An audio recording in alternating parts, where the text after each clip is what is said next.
Scottish Highlands, October 1984. A government van turns off the A82 and disappears into fog toward a safe house marked Black Birch. No signposts, no neighbors, no witnesses. The man in the back isn't a spy. He's an IRA courier named Patrick Donnelly, caught near the Irish border with a message he won't give up. In London, 3 bombs are already in motion, built to detonate on schedules nobody can recall. For 6 days, the state plays chicken with the law, pushing pressure to the edge, chasing names, caches, and targets before the clock runs out. This is how MI6 interrogated an IRA courier in the Scottish Highlands to expose bomb networks. Patrick Donnelly wasn't a bomber. He was more valuable than that. A courier who could move weapons, cash, and instructions across borders without leaving patterns. In later accounts, people who knew him described the same skill in different words. Discipline. He spoke only when scripted, kept routes flexible, used what operators called dead time in crowded places. He never carried a full picture of any plan. That compartmentalization made him trusted. It also made him dangerous. By age 28, Donnelly had perfected a specific capability.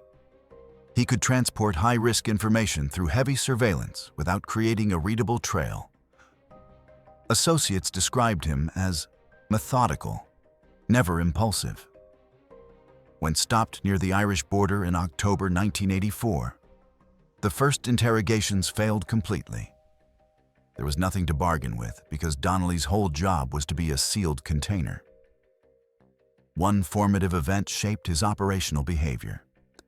An internal purge within the movement exposed someone close to him. Donnelly learned the lesson that keeps couriers alive. Trust no one fully. Say less than you know. If captured, become a stone. That discipline wasn't ideology. It was survival instinct hardened into tradecraft.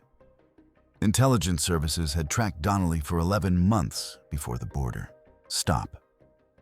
MI6 analysts assessed him as a critical node in weapons movement between Belfast and London cells. By September 1984, surveillance teams had documented 17 separate courier runs. But documentation wasn't enough. An intercepted fragment suggested 3 London targets existed, but not enough detail to stop them. The authorization to act came in early October. The British state in 1984 fought 2 wars simultaneously. One war targeted bomb networks. The other war maintained legal boundaries shaped by earlier scandals and court rulings. The doctrine wasn't written on posters, but intelligence officers knew it by heart. Prevent the next attack first, justify later. Without leaving a prosecutable trace, MI6 called this the controlled isolation strategy. The logic was straightforward. Remove a subject from familiar rhythms and legal pathways, then apply precision pressure in an environment designed to avoid oversight. The operation fit that doctrine perfectly because Donnelly couldn't be cracked through conventional questioning. He was trained for police interviews. Time was the enemy because bombs don't wait for warrants. 3 specific obstacles made this operation nearly impossible. First, Donnelly's compartmentalization meant he knew fragments, not full maps. Second, jurisdiction rivalry between police and intelligence created operational friction.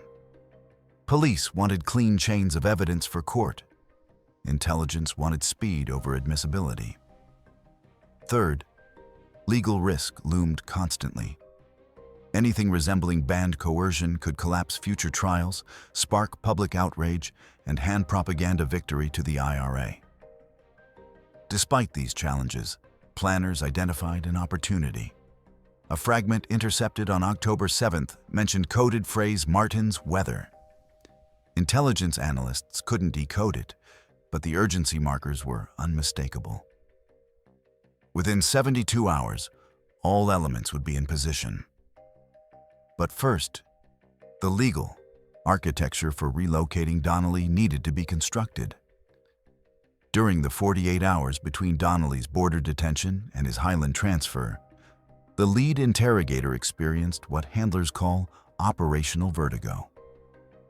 The man known internally as Mason had conducted 17 interrogations over 6 years. None had involved this kind of timeline pressure.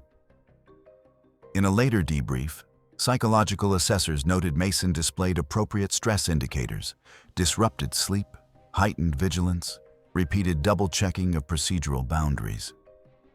The clinical term was controlled hyperarousal. The human term was fear of failure. Mason understood the stakes with brutal clarity.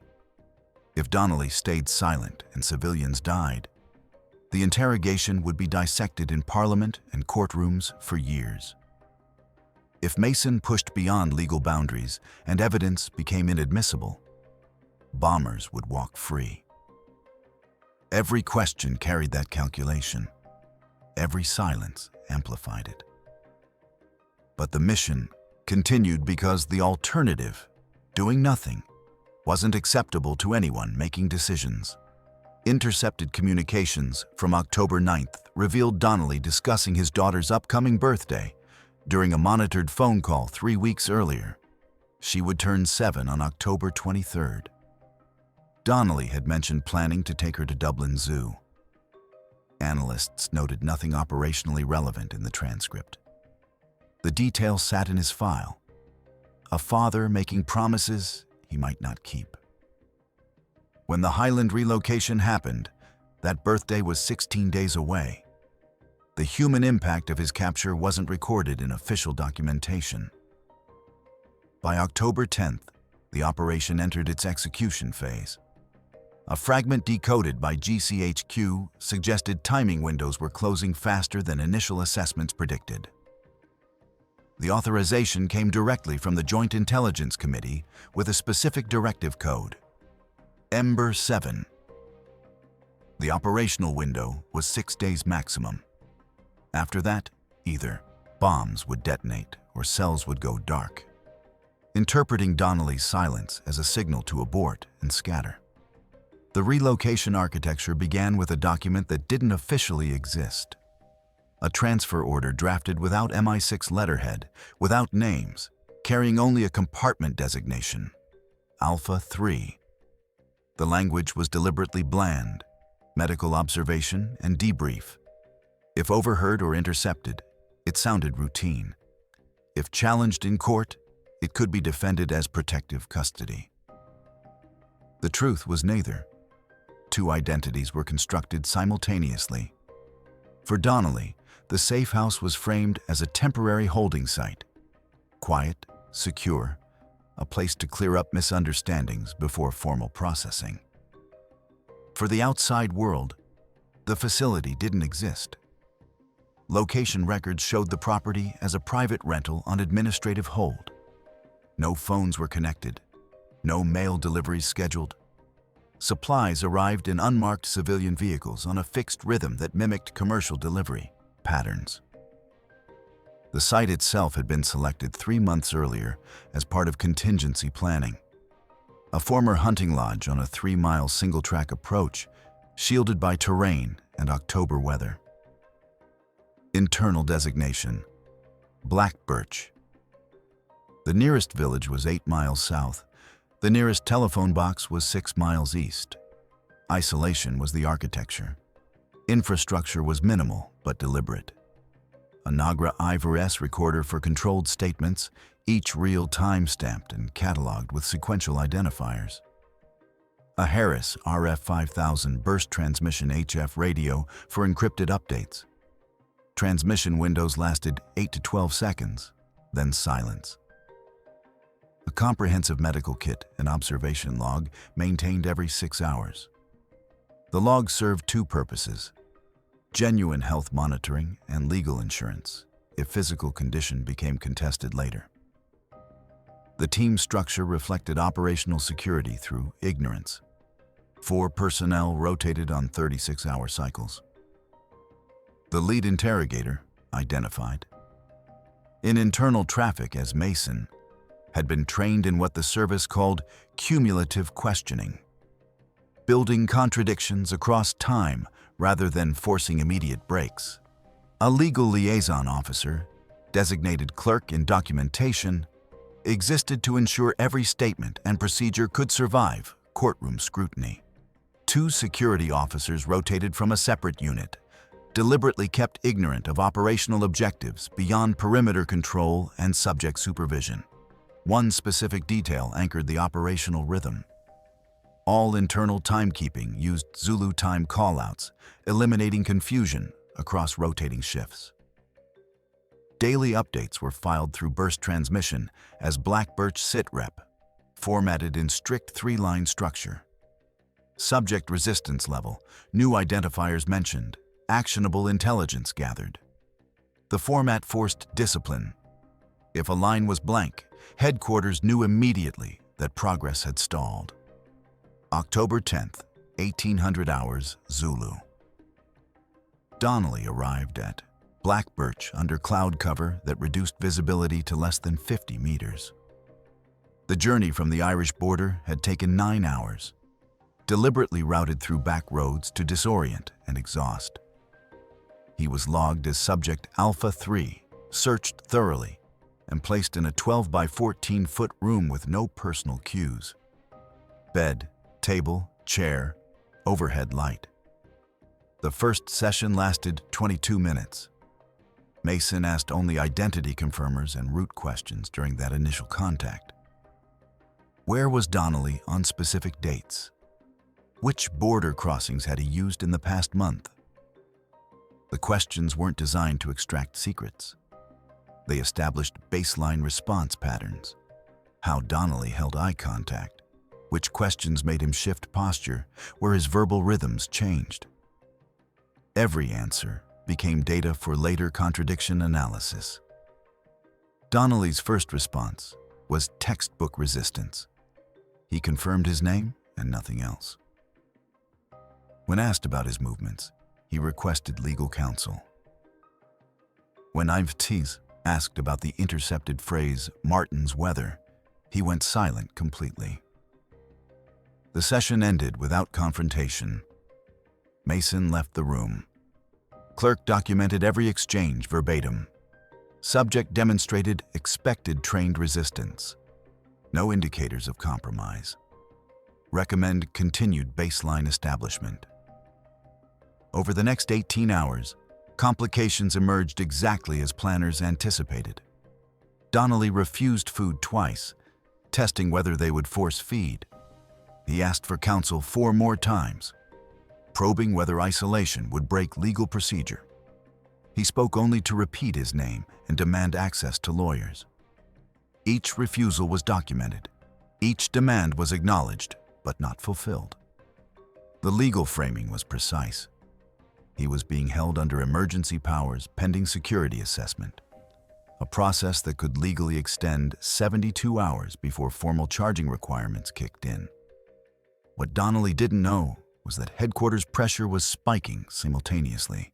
Analysts in London claimed the timeline was compressing based on new intercepts, but they couldn't prove which leads represented genuine operational activity versus deliberately planted decoys. The Joint Intelligence Committee sent its first escalation message at 0420 hours Zulu on October 12th. Credible, imminent activity indicators. Require actionable intelligence within 96 hours or recommend abort and transition to surveillance-only posture. The message created a paradox Mason understood viscerally. Push too hard and risk unusable intelligence plus future court collapse. Push too softly and risk funerals. The operational mathematics were brutal. 3 potential London targets versus 1 man's rights. 96 hours versus decades of legal precedent. Democracy versus efficiency. There was no clean answer. The execution window opened when GCHQ confirmed a verifiable hinge fact on October 12th at 1100 hours, Zulu.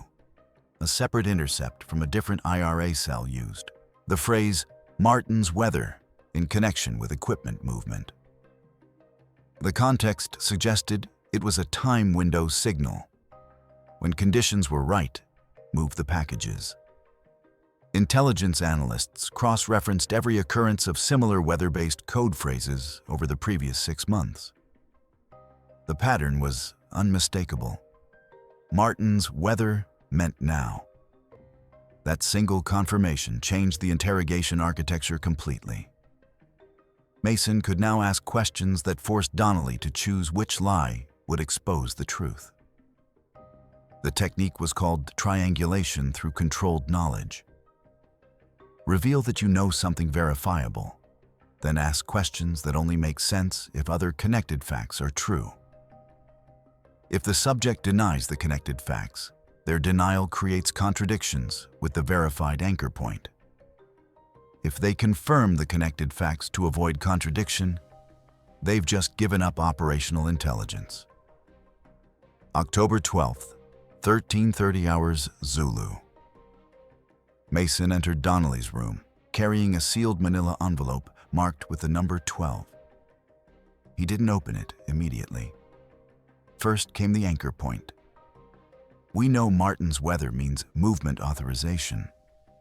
We know the window opened October 10th.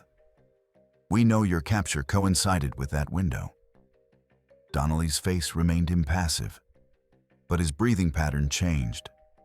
Shallower, more controlled. That physiological shift was documented in Clerk's observation log. Mason slid the envelope across the table without opening it. Inside were photographs and partial dossiers on 12 individuals connected to IRA logistics networks. The contents had been compiled over 18 months through surveillance, informant reports, and signals intelligence. Donnelly wasn't told what the envelope contained.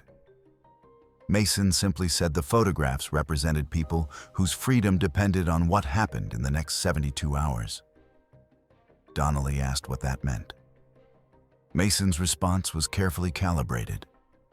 It meant that if bombs detonated in London while Donnelly stayed silent, the state would arrest every person in that envelope on whatever charges could be constructed. Some would be guilty. Some would be convenient. All would face consequences because someone had to. The choice of who suffered, guilty bombers or convenient targets, belonged to Donnelly now. The technique was psychological triangulation with a moral edge. It didn't threaten Donnelly directly.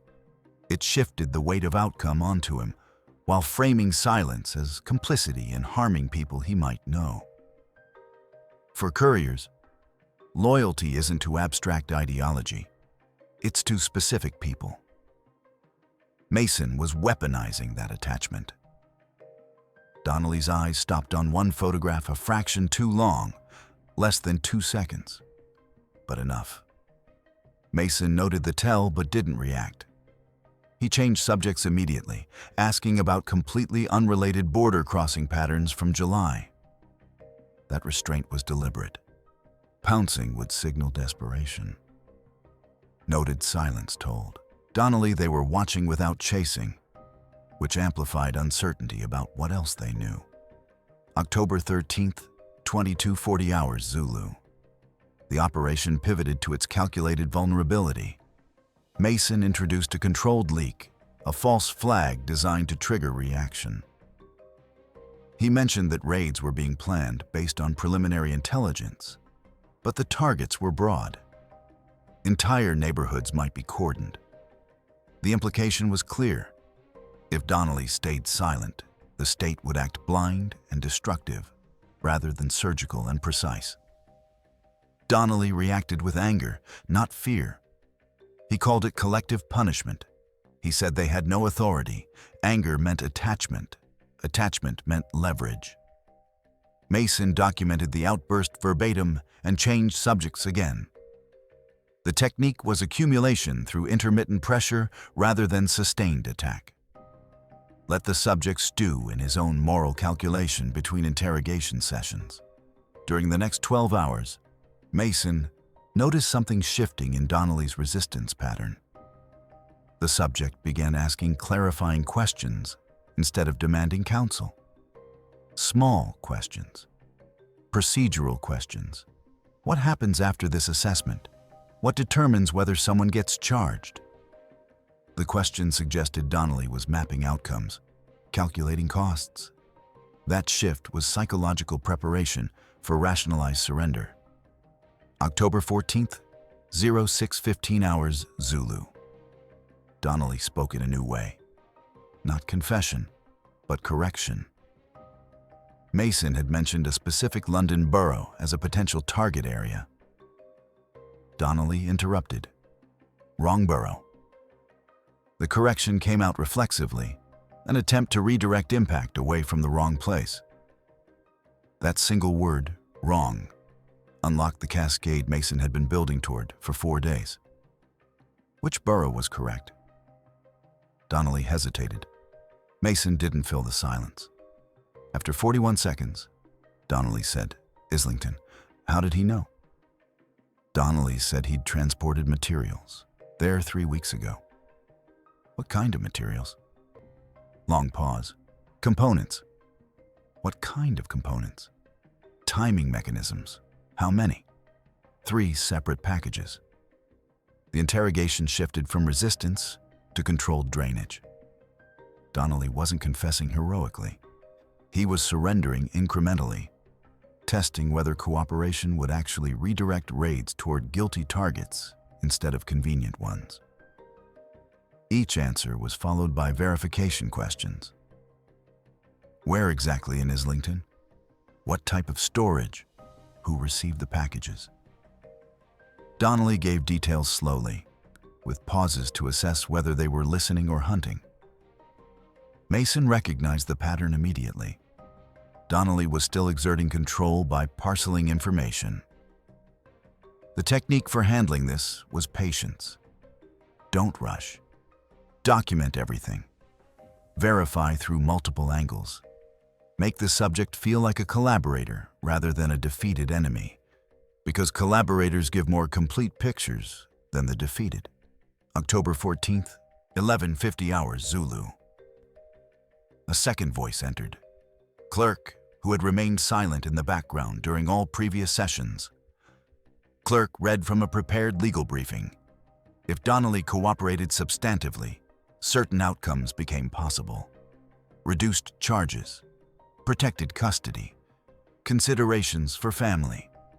If he didn't cooperate, the state would act on incomplete intelligence. The consequences of incomplete intelligence were predictable. Innocent people swept up, guilty people alerted and scattered. Clerk's tone was bureaucratic, not emotional. That coldness landed harder than threats. Donnelly asked what cooperation meant. Clerk said complete disclosure of all operational knowledge, verified through cross-referencing with existing intelligence. Not a forced confession, a detailed operational debrief. Donnelly asked what happened to people who debriefed. Clerk said that depended on what they revealed and how it could be corroborated. Some became prosecution witnesses. Some were held as intelligence assets. All were kept separate from general prison populations for their own protection. The framing was transactional, which paradoxically made it trustable. Donnelly wasn't being promised freedom. He was being offered survivable options in exchange for making the state's job more precise. For someone trained in compartmentalized operations, that logic made sense. Precision meant fewer people harmed. Fewer people harmed meant less blowback against families and communities. October 15th, 03:05 hours Zulu. Donnelly gave his first full actionable package. 3 planned London bombings in final preparation stages. 17 weapons cache locations across Belfast, Dublin, and London. Identifiers linked to 12 active IRA cells operating in England. He didn't dump everything at once. The disclosure happened in controlled segments, one line at a time, with pauses to test whether they were acting on information or storing it. Mason used a technique called narrative sequencing. Who gave you the packages? When? Where? What were the packages? Where did you take them? Who received them? What did they say? What happened next? Each answer generated follow-up questions that cross-referenced previous answers. If contradictions appeared, Mason flagged them immediately. That forced Donnelly to maintain internal consistency, which prevented fabrication. By 0730 hours, Zulu, Donnelly had provided sufficient detail on the Islington location for immediate action. MI6 sanitized the intelligence through two-source verification before authorizing raids. They cross-referenced Donnelly's description of the storage facility with surveillance logs and property records. The correlation was exact. At 10:15 hours, Zulu, Metropolitan Police executed a warrant and recovered 3 partially assembled devices, 12 kilograms of commercial explosive, and timing mechanisms matching Donnelly's description. The Islington raid triggered a cascade. Donnelly had described the devices accurately, which meant his other intelligence carried presumptive credibility. Over the next 18 hours, he detailed the remaining 2 London targets, both in active preparation, Camden and Southwark. Different cells, different logistics chains, same operational timeline. Both were scheduled for late October, dates still flexible pending final authorization from Belfast Command. What Donnelly revealed about organizational structure was equally valuable. Cells operated with maximum isolation. Couriers like him moved instructions and materials, but never knew final targets or exact timing. That compartmentalization prevented any single arrest from compromising entire networks. The system was elegant and frustrating. Even Donnelly's cooperation couldn't provide complete targeting data because he'd never possessed it. But he provided the next best thing: infrastructure maps, cache locations where materials were stored, drop points where instructions were passed, safe houses where cell members rotated, vehicle registration numbers for logistics runs, 17 locations across 3 cities, each verified through geographic detail that matched known surveillance gaps. The information was gold for dismantling logistics, even if it couldn't immediately identify every operative. During the 12 active cells disclosure, Donnelly provided names and partial descriptions for individuals he'd encountered directly. Not full rosters, he didn't have those, but anchor points. This person coordinates Belfast runs. That person handles London finances. Another manages weapons procurement from European sources. Each identifier gave intelligence services a new thread to pull.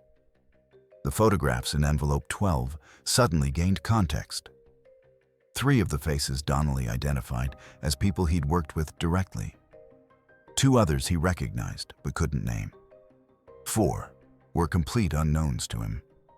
The remaining 3 he identified as possible informants, based on patterns he'd noticed. People who asked too many questions or appeared in locations without clear operational reasons. That last detail was unexpected gold. Donnelly was effectively providing counterintelligence about IRA internal security concerns. October 15th, 1400 hours Zulu. The debrief reached a natural plateau. Donnelly had disclosed everything he directly knew. Further questioning would only circle back over already covered ground. Mason made the assessment that continuing would risk souring cooperation without yielding new intelligence. The final statement was recorded on Nagra Reel Alpha 3-7, a 43-minute sequenced narrative covering courier protocols, cell identification methods, and security practices. By 1800 hours, Zulu Donnelly was no longer a man being questioned. He was an intelligence node being systematically exploited by both sides. MI6 had what they needed to disrupt immediate bombing campaigns and compromise logistics networks. Donnelly had secured protected custody status and deflected state violence away from communities toward actual operational targets. The transaction was complete. But the cost to Donnelly personally was just beginning. In later psychological assessments, counselors would document what they called identity fracture. Donnelly hadn't betrayed his cause for money or safety. He'd made a calculated choice to reduce harm by directing state power precisely instead of letting it land blindly. That rationalization required him to reframe his entire identity from loyalist to pragmatist. The psychological burden of that reframing would follow him for years. Immediate reality split cleanly into two incompatible stories. Publicly, Metropolitan Police announced arrests and weapons seizures as results of ongoing investigation and intelligence cooperation. Press releases mentioned enhanced surveillance and informant networks. They didn't mention Scottish Highlands, isolation, interrogation, or Black Birch. Those details were compartmented into files that wouldn't surface for decades. Privately, the safe house became a sealed memory. All notes were boxed and classified Strap 2, accessible only to officers with specific operational need. Nagra reels were logged into secure storage at MI6 headquarters with sequential identifiers that revealed nothing about content. Personnel files for Mason, clerk, and security officers were flagged to prevent casual access. Black Birch itself was released back to civilian rental listings within 72 hours. Nothing remained except fog and empty rooms. Donnelly was returned to conventional legal processing on October 17th and formally charged with conspiracy to cause explosions and weapons transportation.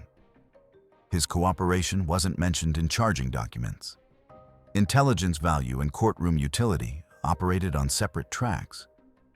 In court, he would be presented as a captured operative. In intelligence files, he was Alpha 3, a productive source whose yield justified methods nobody wanted examined closely.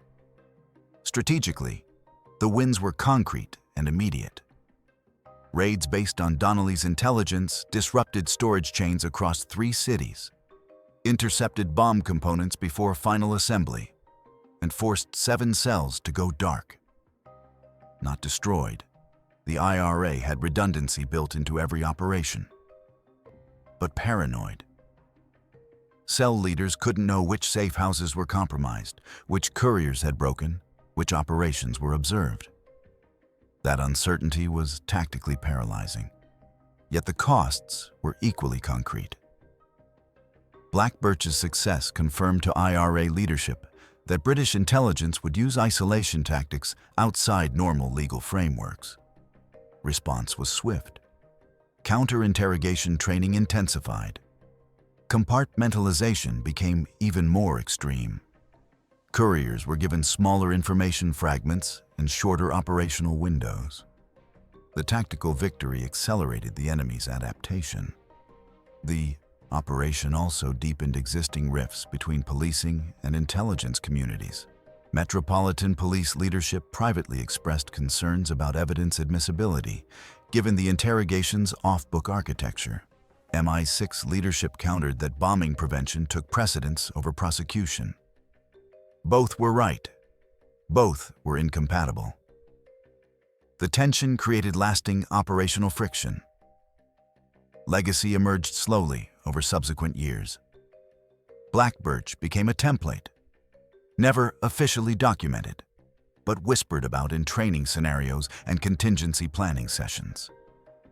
The specific methods were discussed as theoretical possibilities: remote location, controlled isolation, psychological pressure calibrated to stay just inside legal boundaries.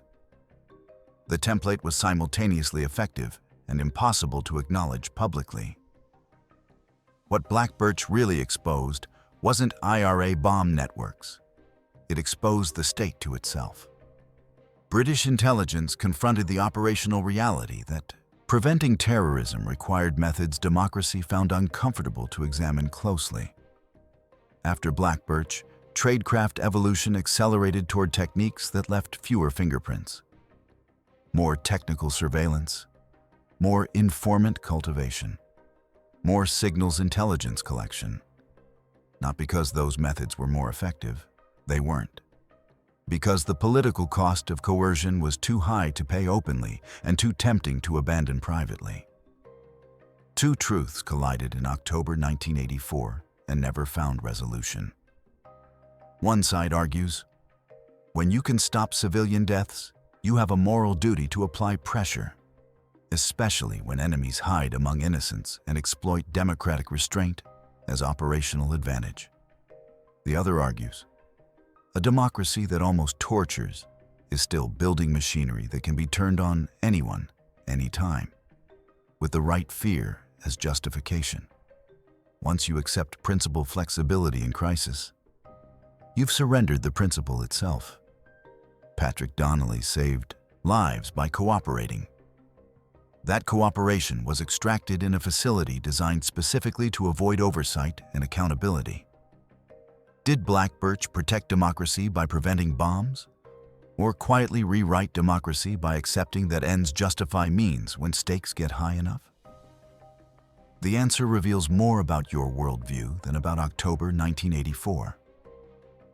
If Donnelly's information prevented funerals but was obtained through isolation that skirted legal boundaries, does the calculus change? If the bombs were real, the countdown was genuine, does that justify methods we'd condemn in peacetime?